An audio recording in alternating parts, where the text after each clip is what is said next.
Right. ఓవరాల్గా కళ్యాణ్ గారు, మనం చేసే ప్రచారంతో ప్రజల్లోకి వెళ్లకుండా విమర్శలు అనేవి, అంటే ఒక హెల్దీ వాతావరణం అనేది, పోటీకి సంబంధించి ఎక్కడైనా పోటీ ఉంటేనే గెలుపుకు ఒక అర్థం ఉంటుంది. ఈ నేపథ్యంలో అసలు పోటీయే లేకుండా చేసుకోవాలని చూస్తున్నట్టుగా అధికార ప్రతిపక్షాలు అనేవి కనిపిస్తూ ఉన్నట్టుగా తెలుస్తోంది. ఎస్, ప్రతిపక్షానికి ఎట్లాగో అధికారం అయితే పోటీ ఉంది, కానీ అధికార పక్షంలో ఉన్న నేతలు అసలు పోటీయే లేకుండా ఏకగ్రీవంగా వచ్చేయాలి ముందుకి అన్న ఆలోచనతో మాటల దాడి కానీ లేదంటే భౌతిక దాడులు కానీ ఏ విధంగా చూడాలంటారు?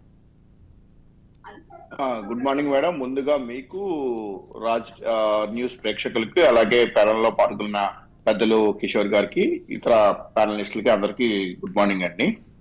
ఇక రాజకీయాల్లో ఇప్పుడు ప్రస్తుతం జరుగుతున్న రాజకీయాల్లో మీరు చెప్పినట్లుగా ఒకటి విమర్శల దాడి, ఒకనాడు సిద్ధాంతపరంగా ఉండే విమర్శలు, సిద్ధాంతాలు లేకపోతే పార్టీల ప్రణాళికలు, ప్రజలకు ఏం చేస్తామని వాటి మీద సాగే విమర్శలు ఇప్పుడు రాలు వ్యక్తిగత దోషాలకి లేకపోతే వ్యక్తిగతాలకి మారటం అది సర్వసాధారణం అయిపోయింది. అదే దురదృష్టం. కానీ ఖచ్చితంగా ఏదో ఒక రోజు దానికి అడ్డుకట్టపడి ప్రజలు కూడా అన్ని గమనిస్తున్నారు. ప్రజలేవి ఇది గమనించకుండా లేరు, ప్రజలు కూడా అన్ని గమనిస్తున్నారు. ఏదో ఒక రోజు దానికి అడ్డుకట్ట పడి ఒక మంచి వాతావరణం, ఇప్పుడు మనం చర్చించినా గానీ ఏం చేసినా పాయింట్ ని బట్టి సబ్జెక్ట్ ని బట్టి చర్చించాలి, కానీ ఆ పాయింట్ లేకుండా లేకపోతే సబ్జెక్ట్ లేకుండా మనం వ్యక్తిగత దోషాలను లేకపోతే వ్యాధి చేయటం అనేది ఇప్పుడు ఎవరు అలసించి తగ్గే పరిస్థితి, సభ్య సమాజం అలసించి తగ్గే పరిస్థితిలో ఉండదు మేడం. ఇక రాజకీయాలుగా మీకు తెలియని కాదు, ఇప్పుడు ఎన్నికల్లో ఎవరైనా కానీ ఏ పక్షమైనా కానీ ఎత్తుకు పై ఎత్తు చేస్తా ఉంటాయి.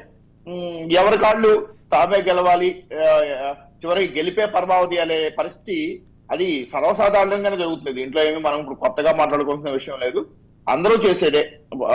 ఈ క్రమంలో ఏంటంటే అన్ని రకాల సామధాన దండోపాయాలు అంటారు మనం, అన్ని రకాల ఉపాయాలు పన్నుతారు.